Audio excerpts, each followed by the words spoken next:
Pananagutan kita. Pero kahit kailan, hindi kita pwedeng ibigin. Oo, aminin ko. Mahal kita.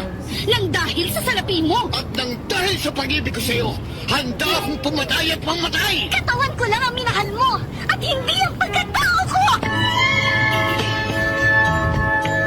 Mr. Romantico. Kumusta po kayong lahat, mga giliw naming tagapakinig?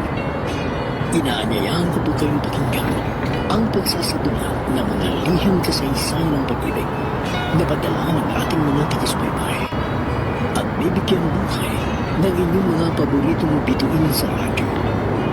Mga kasaysayang nagtatampo ng mga pusong sugatan, mga pusong suwi, at mga pusong punong-puno ng pagmamahal.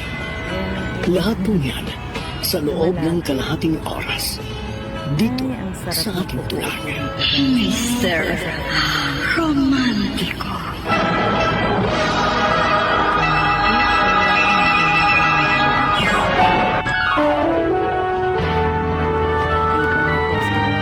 Kauna-unahan sa Pilipinas.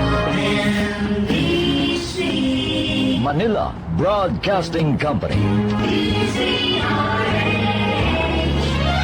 DZRH, member, kapisanan ng mga broadcaster ng Pilipinas. Oktubre 6, 1953, unang sumahimpapawid dito sa DZRH. Naggamit na ng di mabilang nagawad karangalan.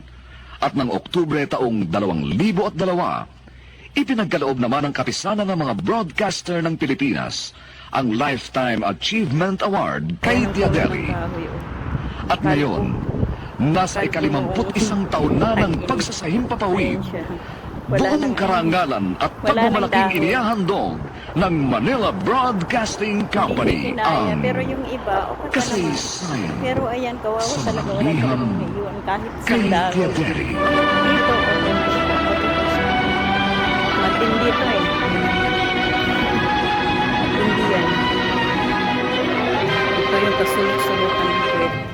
Guys, Itong ayan, yung mga building itong tataas. Tiaderi. Sa loob ito.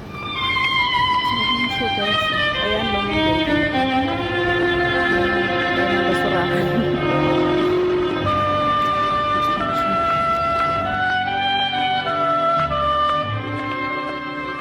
Kumusta, mga ginigiliw kong tagapakinig?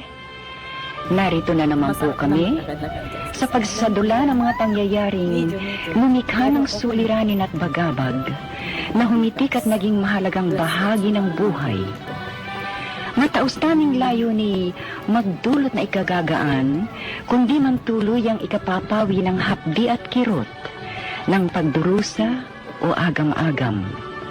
Sa huli, ako po'y mag-uukol ng maikling panukala o kuro-kuro na sana'y makasiya sa may-ari ng salaysay, makaaliw sa marami, at kapulutan ng aral ng ibang ang isip ay hinilam ng nanghinang kalooban at nagkulang ng tiwala sa sariling kakayahang bathi ng pagsubok ng kapalaran.